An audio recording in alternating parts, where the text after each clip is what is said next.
بسم اللہ الرحمن الرحیم أتى أمر الله فلا تستعجلوه سبحانه وتعالى عما يشركون ينزل الملائكة بالروح من أمره على من يشاء من عباده أن أنذروا أنه لا إله إلا أنا فاتقون۔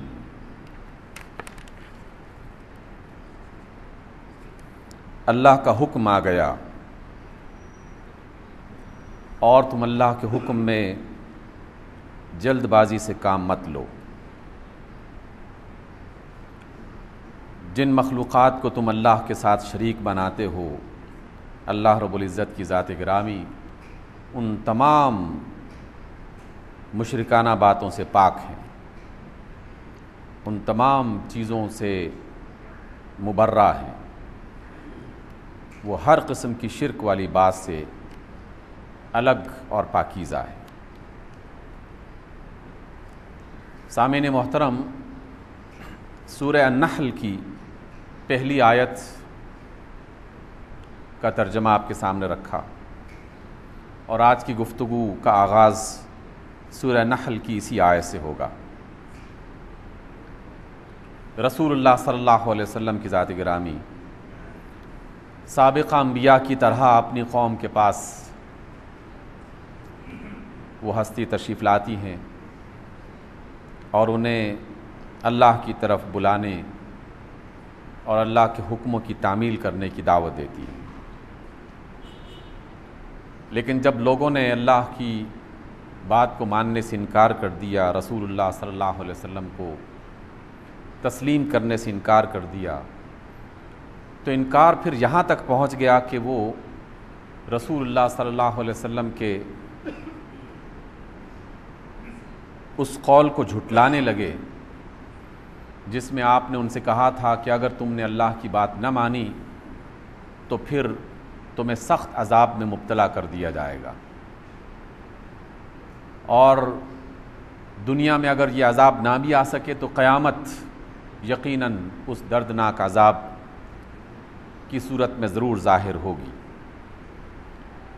عذاب کی جب بھی ان سے بات ہوتی، اللہ تعالیٰ کی طرف سے ڈرایا جاتا انہیں، تو وہ لوگ جو اللہ کے رسول صلی اللہ علیہ وسلم کے منکر اور باغی ہو چکے تھے، اس قدر بے خوف اور بے شرمی سے اللہ کے رسول سے یہ کہتے کہ وہ عذاب کہاں ہے جس کی تم دھمکی لگاتے رہتے ہو، کب آئے گی وہ پکڑ جس کے بارے میں آپ ڈراوا لگاتے رہتے ہیں ہمیں، اور ہر وقت اس بات سے ہمیں خوفزدہ کرتے رہتے ہیں کہ اگر ہم نے آپ کی بات نہیں مانی تو اللہ تعالیٰ تمہیں عذاب میں مبتلا کر دے گا۔ کہاں ہے وہ عذاب؟ اللہ رب العزت نے ان کے اس باغیانہ لہجے کو محسوس کر کے جو جواب دیا ہے وہ ان الفاظ میں ہے، اتی امر اللہ، اللہ کا امر آ چکا ہے، یعنی اللہ کے عذاب کا فیصلہ آ چکا ہے۔ فلا تستعجلوہ، اے لوگو تم اس کو حاصل کرنے میں جلد بازی مت کرو، اس کا مطالبہ کرنے میں جلد بازی مت کرو، اور دیکھو جو بھی تم اللہ کے ساتھ شریک کر رہے ہو کسی مخلوق کو،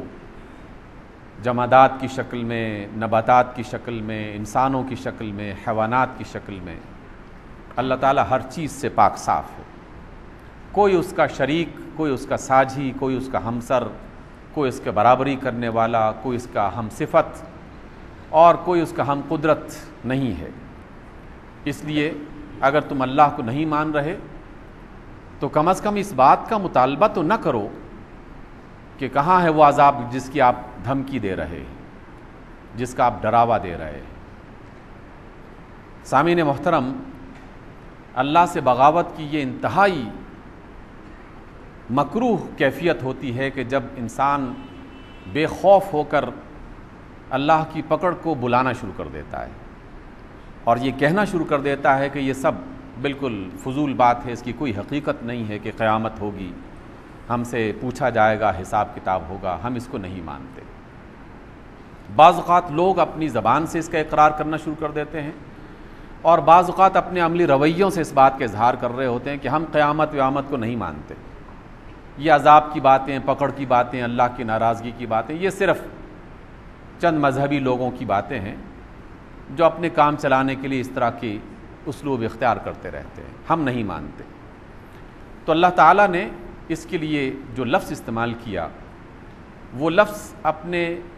اپنے لغت کے اعتبار سے ماضی کا لفظ ہے، جیسے کہ وہ کام ہو چکا ہے، پاسٹ ماضی کا لفظ اس میں استعمال کیا گیا۔ اور قرآن حکیم میں قیامت کے بارے میں کئی مقامات پر یہی لفظ استعمال کیا گیا ہے، اور یہ اس بات کو بالکل حتمی طور پر بغیر کسی شک و شبہ کے بیان کرنے کے لیے استعمال کیا جاتا ہے کہ یہ کام ہو گیا، گویا کہ اس میں کوئی شک نہیں رہا کہ اب یہ کام ہوگا کہ نہیں ہوگا، بس یوں سمجھو کہ جیسے یہ کام ہو چکا ہے، یعنی انتہائی قریب آ چکا ہے یہ وقت، اور انتہائی قریب آ چکا ہے اس کے وعدے کی تکمیل ہونے کا لمحہ، اس میں کوئی بہت لمبی تاخیر نہیں ہے۔ قرآن حکیم کی دیگر آیات بھی ہمیں بتاتی ہیں کہ اے لوگو، یہ بات مت سمجھو کہ جب وہ عذاب آئے گا تو اس کے بارے میں تمہیں باقاعدہ ایک الارم بجے گا، اور اس کے بعد پھر ایک مدت دی جائے گی، اور پھر اس کے بعد کہیں عذاب آئے گا۔ اگرچہ وہ الارم تو بہت عرصے سے لگا ہوا ہے، وہ بگل تو عرصے سے بجایا جا رہا ہے، وہ خبر تو بہت عرصے سے سنائی جا رہی ہے، لیکن انسان کی غفلت کا حال یہ ہوگا کہ قرآن حکیم میں اس بات کا ذکر ملتا ہے کہ عذاب آ جائے گا اور یہ لوگ اس طرح ہوں گے کہ جیسے انہیں خبر بھی نہیں ہے، کاروبار کر رہے ہوں گے، اس صورت میں قیامت برپا ہو جائے گی، دوپہر میں قیلولہ کر رہے ہوں گے، اس صورت میں ممکن ہے قیامت برپا ہو جائے، رات میں آرام کر رہے ہوں گے، ممکن ہے اس صورت میں قیامت برپا ہو جائے، اپنے کام کاج میں مصروف ہوں گے اور اسی حالت میں یہ کام ہو جائے گا۔ یہ اس بات کی طرف اشارہ ہے کہ انسان اپنی غفلت میں بعض اوقات اس قدر آگے بڑھ جاتا ہے کہ دکھائی دینے والی علامتیں بھی اس کو دکھائی نہیں دیتی، اور سمجھ میں آنے والی باتیں بھی اسے سمجھ میں نہیں آتی، اور بالکل غفلت کی زندگی وہ بسر کرنا شروع کر دیتا ہے۔ رسول اللہ صلی اللہ علیہ وسلم نے اہل مکہ سے بھی یہ بات کہی کہ دیکھو، جس عذاب کی دھمکی لگائی جا رہی ہے وہ عذاب یقیناً آ کے رہے گا، اور اس کی پہلی شکل تو اہل مکہ کو فوراً ہی کچھ عرصے کے بعد ہی مل گئی کہ جب رسول اللہ صلی اللہ علیہ وسلم نے مکہ کی سرزمین کو چھوڑ دیا۔ کسی قوم کے لیے اور کسی علاقے کے لیے یہی بہت اذیت کی بات ہونی چاہیے کہ اللہ کی ایک خاص رحمت جو رسول اللہ صلی اللہ علیہ وسلم کی شکل میں وہاں پہ موجود تھی،